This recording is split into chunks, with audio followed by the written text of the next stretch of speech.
Finally got my tree up. Both the kids and the cats are very excited about that.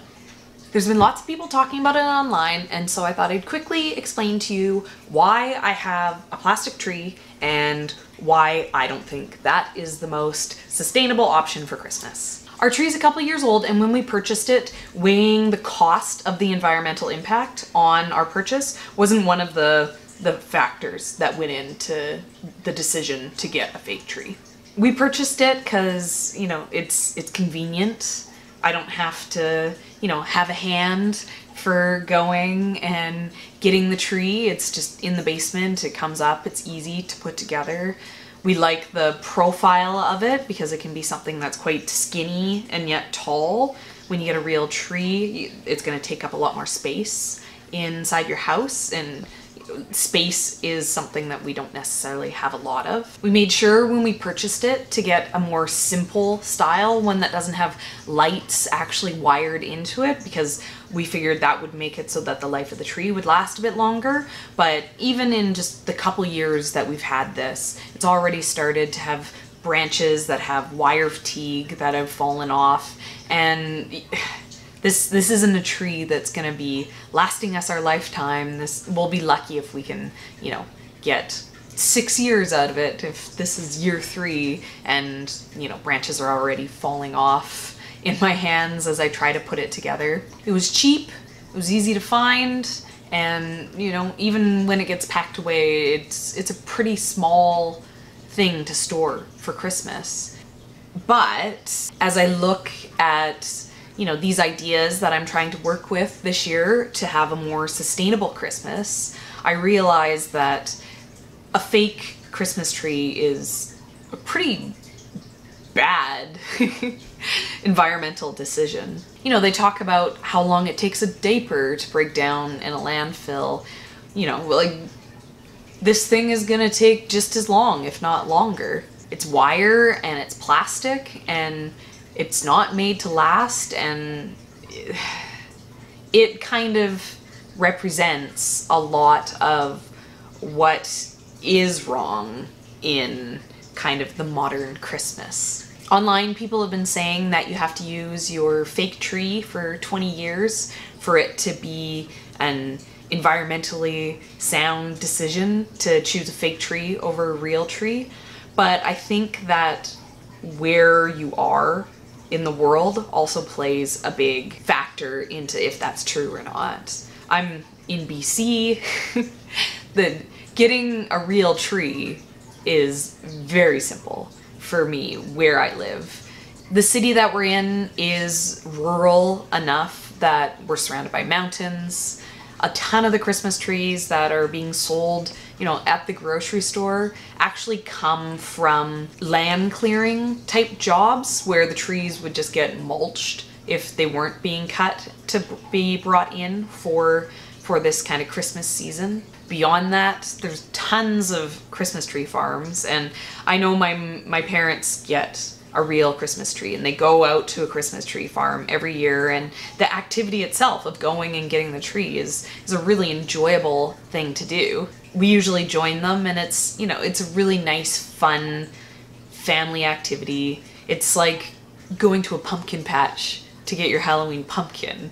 It's, you know, it's about the actually getting the tree as much as it is about the tree itself. And beyond that, that also is supporting local farms around us. We have a lot of land in our area that is in something called the ALR, which is the Agricultural Land Reserve. And if you live on a property that is in that category, you need to actually produce a product. You need to actually be actively basically farming your land. And a really common way of doing that, if you know, you don't have a big piece of property and you have a job, you're not a farmer, is to do these Christmas tree farms. And so it's a great way of also protecting this land that is, you know, valuable farmland for in the future if we were going to have a more centralized food system. For us in BC, Christmas tree farms are probably doing a lot to keep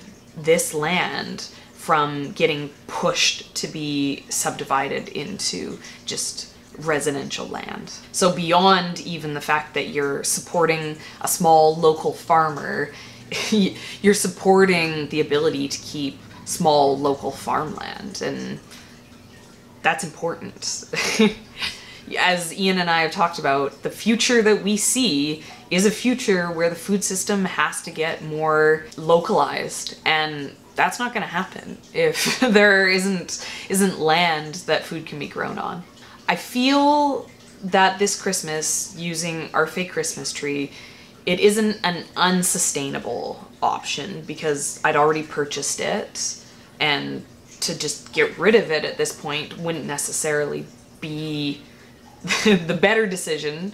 But looking at having bought the tree now, it's a decision that I don't think I should make again in the future. I think it's a decision that isn't sustainable, and the real trees are going to be the better choice for us personally to make in the future.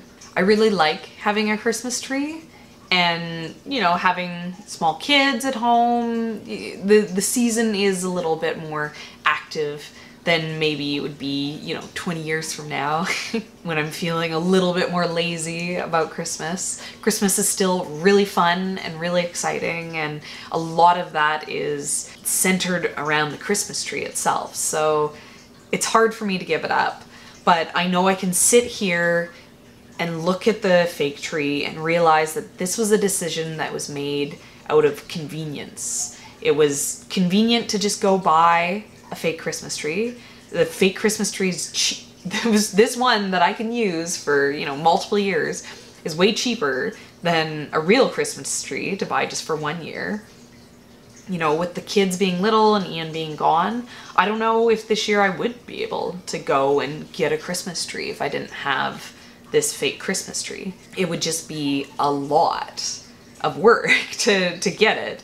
And, you know, like that, I have a vehicle that can easily store a Christmas tree. It's not even the inconvenience of how do I tie, you know, a tree onto the roof of my small car, or how do I bring home a tree on the bus. I have the conveniences to make that happen, and still this fake Christmas tree is infinitely more convenient. I feel like that is a lot of the challenge of these kind of more sustainable options. It's so hard to feel like we have enough time to get everything done, and a lot of these less ideal options are being chosen because of the convenience. You know, it's like pre-made food instead of home cooked. It takes a long time to cook your own food. It's understandable that, you know, maybe getting an hour or two back is something that's going to be, you know, of a lot of value. But that's because these decisions are being made without considering all the factors. You know, to come back to cloth diapers, I see people talk about them all the time, and they say, oh, but they're a waste of water. It's so much water that needs to be used to wash them, whereas there's no water involved in the disposables. So getting this reusable product in the long run is not more sustainable. But to come at your decision from that way is to ignore the cost and the water cost and the labor cost, and, you know, all the time that goes into the actual manufacturing of an item. Sure, they both had to be manufactured, but when you washed those reusable diapers as opposed to the disposable that just is going straight into the trash, you made it so another one didn't have to be manufactured, and that has huge value. I think I could feel better about having the fake Christmas tree if it was something that was more sustainably disposable. The thing that makes the real Christmas tree not feel like waste is that when it's done, it gets mulched and it's just back into the ground. I mean, sure, maybe it feels like, what were we doing growing this tree for 10 years just to chop it down and kill it for a single month of festivities? It is decadent, but I mean, if we're going by that theory, then so's a garden. So is cut flowers. I mean, you gotta weigh it with how much joy it brings you. If it brings you no joy, then yeah, it's definitely a waste. Don't bother. But so that's kind of where I'm personally coming from about our tree this year. I'm guiltily glad I have it, but I don't know if I'm going to rely on it every year into the future.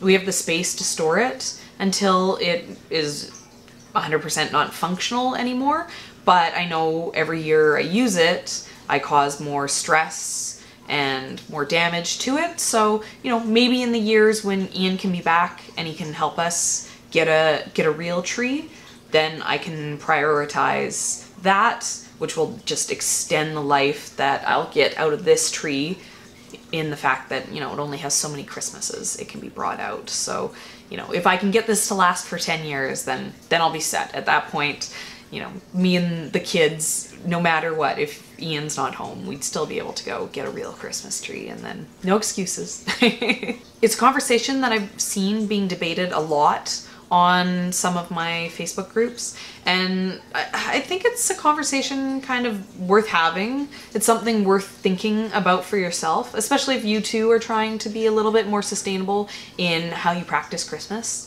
So I'd love to know what your thoughts are on fake tree, real tree. I understand that a lot of maybe how people feel on the trees that they choose is going to be influenced by the traditions that they've grown up with. And me personally, I grew up with a real tree, where if you grew up with a fake tree, maybe that fake tree experience of creating the tree is a really important thing for your Christmas. So, you know, I'd love to know what you guys think about it, and what kind of tree you have, and if you think I'm making the right decision in wanting to try to use a real tree more often in the future. So have a good day. I have to go and try to stop my cats from eating my fake tree, because that is probably one of the most inconvenient things about it for me. All three of my cats like to eat it, and last year I even had one of my cats have to go to the doctor because of the fact that they ate so much plastic. So there's another one for why fake trees aren't good. But you know, crossing my fingers that we won't have that again this year.